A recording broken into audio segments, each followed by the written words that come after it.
गणों सहित वीरभद्र और महाकाली का दक्ष यज्ञ विध्वंस के लिए प्रस्थान। ब्रह्मा जी बोले, हे नारद, महेश्वर के कहे गए इस वचन को आदरपूर्वक सुनकर वीरभद्र बहुत संतुष्ट हुए। उन्होंने महेश्वर को प्रणाम किया। तत्पश्चात त्रिशूलधारी उन देवाधिदेव की आज्ञा को शिरोधार्य करके वीरभद्र वहां से शीघ्र ही दक्ष के यज्ञ की ओर चल पड़े। भगवान शिव ने प्रलयाग्नि के समान करोड़ों महावीर गणों को केवल शोभा के लिए उनके साथ भेज दिए। वे बलशाली तथा वीरगण वीरभद्र के आगे और पीछे भी चल रहे थे। कौतूहल करते हुए वीरभद्र सहित जो लाखों गण थे, वे काल के भी काल शिव के पार्षद थे। वे सब रुद्र के ही समान थे। महात्मा वीरभद्र शिव के समान ही वेशभूषा धारण करके रथ पर बैठकर उन गणों के साथ चल पड़े। उनकी 1000 भुजाएं थीं। उनके शरीर में नागराज लिपटे हुए थे। वे प्रबल और भयंकर दिखाई पड़ रहे थे। उनका रथ 8 लाख हाथ विस्तार वाला था। उन्हें 10,000 सिंह जुटे हुए थे, जो प्रयत्न पूर्वक रथ को खींच रहे थे। उसी प्रकार बहुत से प्रबल सिंह, शार्दुल, मगर, मत्स्य और हजारों हाथी उनके पार्श्व रक्षक थे। इस प्रकार जब दक्ष के विनाश के लिए वीरभद्र ने प्रस्थान किया, उस समय कल्प वृक्षों से फूलों की वर्षा होने लगी। सभी गणों ने शिवजी के कार्य के लिए चेष्टा करने वाले वीरभद्र की स्तुति की और उस यात्रा के उत्सव में कौतूहल करने लगे। उसी समय काली, कात्यायनी, ईशानी, चामुंडा, मुंडमर्दिनी, भद्रकाली, भद्रा, त्वरिता तथा वैष्णवी, इन 9 दुर्गाओं तथा समस्त भूतगणों के साथ महाकाली दक्ष का विनाश करने के लिए चल पड़ी।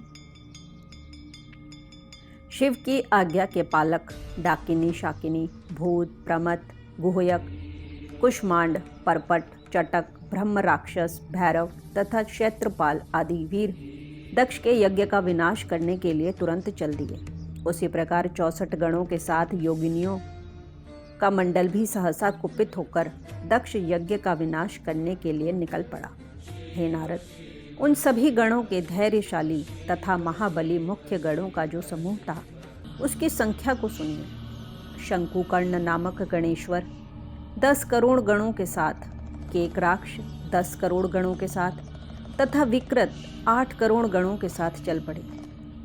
हे तात, हे मुने, विशाख 64 करोड़, पारी यात्रिक 9 करोड़, सर्वांकक 6 करोड़, वीर विक्रातनन भी 6 करोड़, गणों में श्रेष्ठ ज्वालकेश 12 करोड़, समदज्जिमान 7 करोड़, दुर्धर्भ 8 करोड़, कपालीश 5 करोड़, संदारक 6 करोड़, कोटि और कुंड 1-1 करोड़, गणों में उत्तम विष्टंभ 64 करोड़ वीरों के साथ, सन्नाद, पिप्पल 1000 करोड़, आवेशन तथा चंद्रतापन 8-8 करोड़, गणाधीश महावेश 1000 करोड़ गणों के साथ, कुंडी 12 करोड़ और गणश्रेष्ठ पर्वतक भी 12 करोड़ गणों के साथ दक्ष यज्ञ का विध्वंस करने के लिए चल पड़े।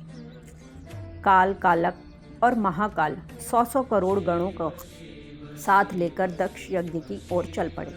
हे तात, अग्निकृत 100 करोड़, अग्निमुख 1 करोड़, आदित्य मूर्धा तथा घनावह 1-1 करोड़, सन्नाह 100 करोड़, गण कुमुद 1 करोड़, गणेश्वर, अमोघ तथा कोकिल 1-1 करोड़ और गणाधीश, काष्ठागूढ़, सुकेशी, वृषभ तथा सुमंत्रक 64-64 करोड़ गणों को साथ लेकर चले।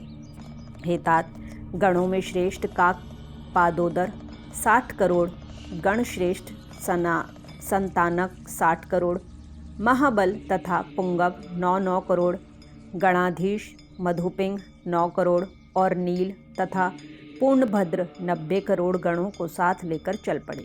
गणराज चतुर्वक्त्र 100 करोड़ गणों को साथ लेकर चला। हे मुने, गणेश्वर विरूपाक्ष, तालकेतु, षडाशय तथा गणेश्वर पंचाशय 64 करोड़, संवर्तक, स्वयं प्रभु कुलेश, कोलांतक, दीप्तात्मा, दैत्यांतक एवं शिव के परम प्रिय गण श्रीमान भृंगी, ऋटि, अश्नि, भालक और सहस्त्रक 64 करोड़ गणों के साथ चले।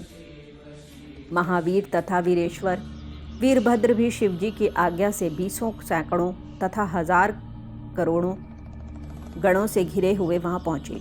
वीरभद्र 1000 करोड़ भूतों तथा 3 करोड़ रोमजनित शवगणों के साथ शीघ्र ही वहां पहुंच गए।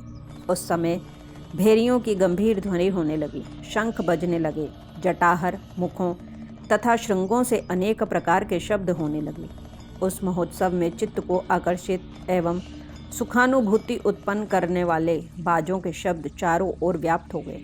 हे महामुने, सेना सहित महाबली वीरभद्र की उस यात्रा में अनेक प्रकार के सुखदायक शकुन होने लगे। इस प्रकार श्री शिव महापुराण के अंतर्गत द्वितीय रुद्र संहिता के द्वितीय सतीखंड में वीरभद्र की यात्रा का वर्णन नामक 33वां अध्याय पूर्ण हुआ।